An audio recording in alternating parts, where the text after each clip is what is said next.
Hello, John Dilworth here, and today is Monday, which means we'll have a visit from Socrates. Hello, Socrates, and what wisdom have you for us today? Yes, wisdom. He who is likely to be gentle to his friends and acquaintances must be by nature a lover of wisdom and knowledge. Socrates, do you realize we're doing animation? What is animation? All right, that's it. You better go. What? I've never been insulted in my life. That bloody Socrates. You just can't make sense of the guy. Well, let's proceed with our own adventures. And there it is. Scene 13A. We're going to be inside the tent with Jim and his lady Jane. And they're getting all snuggly, right? And then he's going to go on to react to her question, right? And there's his reaction. So, what did I do? How did I begin this mess? A composition. I just wanted to get a feel of everything. And I've even left room for the balloon. And I've got the background, and I have some room here for the action. And Jim is really centered, and Jane is there. And here we'll have a nice little glow action, so that the art direction could have some ambiance to work with. And then what did I do? I separated the background. It's all very clean. This will be grass, and all this is match line, you see. So we don't need much business with that. And then I went ahead and I did this drawing, which is Jane turning, and I did a composite of her balloon. Now, I wasn't very happy with the ring because I felt perhaps I could do some research and find a better ring instead of just making it up from my head. Although it's kind of cheesy, who knows what it could look like. So, at the next stage, other than the ring, which I don't need just right now, I'll need Jane. So she needs to be cleaned up and taken out. But the thing is, you see, she's kind of connected.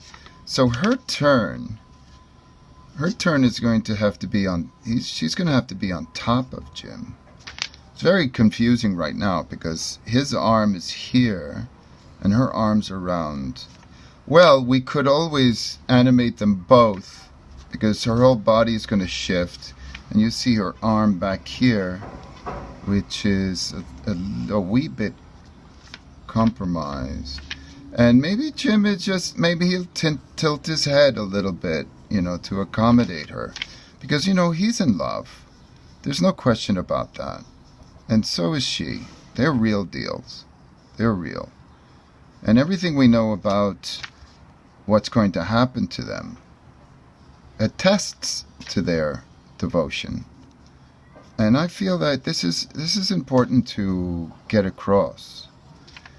And I thought, well, what better way to do that than showing how intimate they are in a private setting with just their little doggy in the background there chewing on a bone or whatever he's doing. And these two lovers going at it. Now, the problem is, what I don't like about this is Jane is doing the business. She's turning. So I really don't want Jim doing much because it'll be a distraction. Oi. And it seems so... I could just have her match him. And perhaps that's what I'll do. Okay. So you know what I'll do? Let me clean up Jim.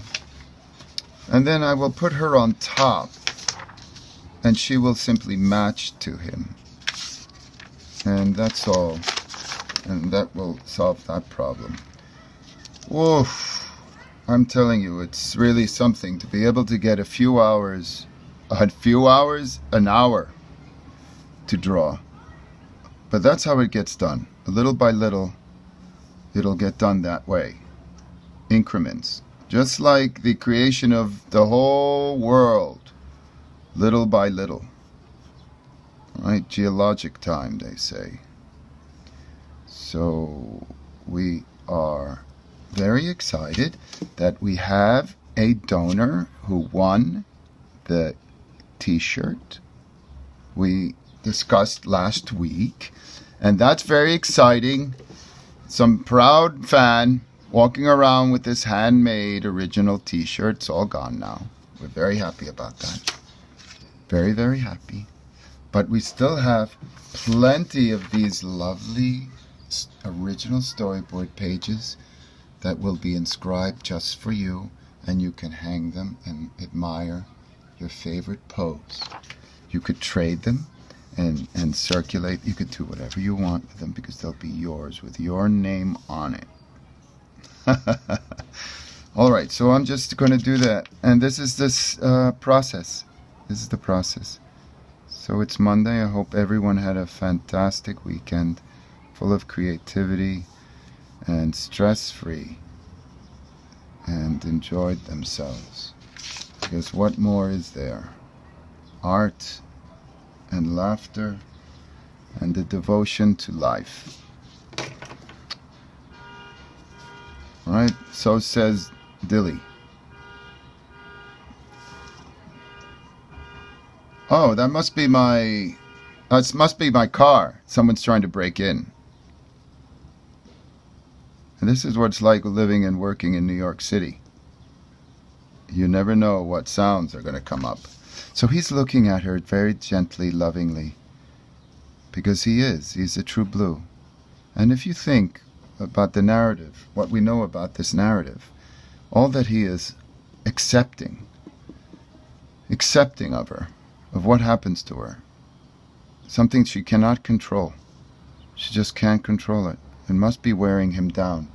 It has to be. But what gets him over? What's sustaining them? That's right. Love.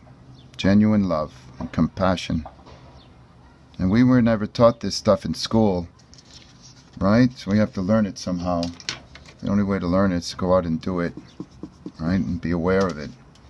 Of course, there are some very intolerable people, and toxic people. You gotta just stay away from those. But still, they all require the same love and compassion. What does it have to do with animation? Well, what about your characters?